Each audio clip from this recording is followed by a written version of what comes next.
Hi friends, അപ്പം നമ്മുടെ പുതിയൊരു വീഡിയോയിലേക്ക് എല്ലാവർക്കും സ്വാഗതം. അപ്പോൾ ഇഡ്ഡലി കഴിച്ച് മടുത്ത ആൾക്കാർക്കൊക്കെ ഇങ്ങനെയൊന്ന് ഉണ്ടാക്കി നോക്കണത് നല്ലതാണ്. അപ്പോൾ ഇഡ്ഡലി മാവ് ബാലൻസൊക്കെ ഇരിപ്പുണ്ടെങ്കിൽ ഇങ്ങനെയൊക്കെ ഒന്ന് ഉണ്ടാക്കി നോക്കണേ, കുട്ടികൾക്കൊക്കെ വളരെ ഇഷ്ടമാവുമേ.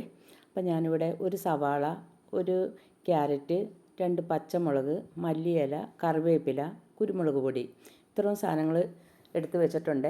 അപ്പോൾ ഈ പച്ചമുളകും സവാളയും ക്യാരറ്റൊക്കെ കൊത്തി എരിഞ്ഞെടുത്തേക്കണേ, ചെറുതാക്കി കനം കുറച്ച്. അപ്പോൾ ഇതിലൊക്കെ ഞാൻ ഓരോന്നുള്ളു ഉപ്പും കൂടി ഇട്ടിട്ടുണ്ട്. അപ്പോൾ നമ്മുടെ ചട്ടി ചൂടായിട്ടുണ്ട്, അതിലേക്ക് ഒരു തവി ദോശമാവ് ഒഴിച്ചു കൊടുക്കണം. ഒരു തവിയും ഒരല്പവും കൂടെ ഒഴിച്ചിട്ടുണ്ട്. എന്നിട്ട് പതുക്കെ ഒന്ന് നിരത്തി കൊടുത്താൽ മതിയേ, ഒത്തിരി അങ്ങോട്ട് വലുതാക്കി എടുക്കണ്ട. ഇനി ഇതിലേക്ക് ഒരല്പം നെയ്യ് ഒഴിച്ചു കൊടുക്കണേ. നെയ്യില്ലെങ്കിൽ വെളിച്ചെണ്ണ ആയാലും മതി. ഇനി നമുക്കിതിലേക്ക് സവാള, അപ്പോൾ ഈ മാവ് അങ്ങോട്ട് വെന്ത് പോകുന്നതിന് മുമ്പ് ഇടണേ സവാളയൊക്കെ. അപ്പോൾ സവാളയിൽ ഞാൻ പറഞ്ഞല്ലോ, ഒരു തരി ഉപ്പ് ഇങ്ങനെ ഇട്ട് തിരുമിയിട്ടാണ് വെച്ചിരുന്നത്. അല്ലെങ്കിൽ നമുക്ക് ഉപ്പുണ്ടാവില്ല പച്ചക്കറിക്കൊന്നും. ക്യാരറ്റിലും ഇതേപോലെ തന്നെ ഒരല്പം ഉപ്പിട്ടിട്ടുണ്ട്, ഒരു നുള്ളു ഉപ്പ്. അപ്പോൾ ക്യാരറ്റും ഇങ്ങനെ നിരത്തിയിട്ട് കൊടുക്കാം. ഇനി നമുക്കിതിലേക്ക് മല്ലിയിലയും കറിവേപ്പിലയും കൂടെ ഞാനിങ്ങനെ കണ്ടിച്ച് വെച്ചിട്ടുണ്ട്, ചെറുതാക്കി. അതും കൂടെ വിതറി കൊടുക്കാം. എന്നിട്ടൊന്ന് മൂടി വെക്കണേ.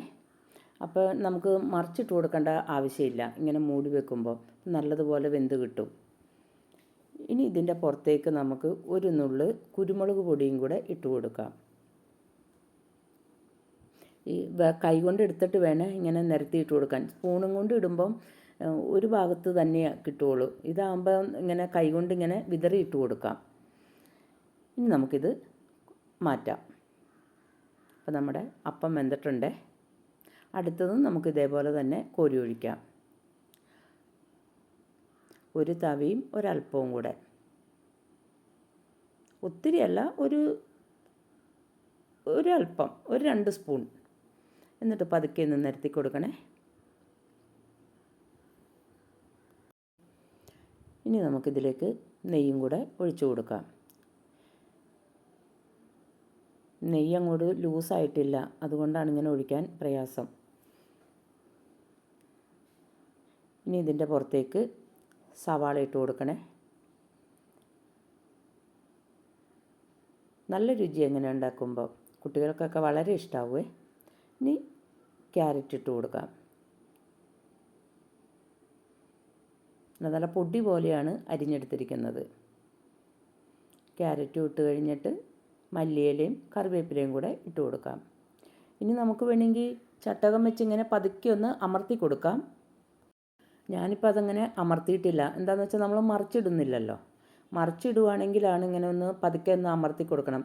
അല്ലെങ്കിൽ നമ്മൾ മറിച്ചിടുമ്പോഴത്തേനും ഈ ക്യാരറ്റും ഒക്കെ ഇങ്ങോട്ട് പുറത്തേക്ക് വീഴും. അപ്പോൾ നമ്മുടെ അപ്പം റെഡി ആയിട്ടുണ്ട്. അപ്പം എല്ലാവരും ഇതേപോലെ ഒരു അപ്പം ഉണ്ടാക്കി നോക്കാൻ മറക്കരുത്. വീഡിയോ ഇഷ്ടപ്പെട്ടെങ്കിൽ ലൈക്ക് ചെയ്യണേ. നമുക്കിത് എടുത്ത് മാറ്റാം.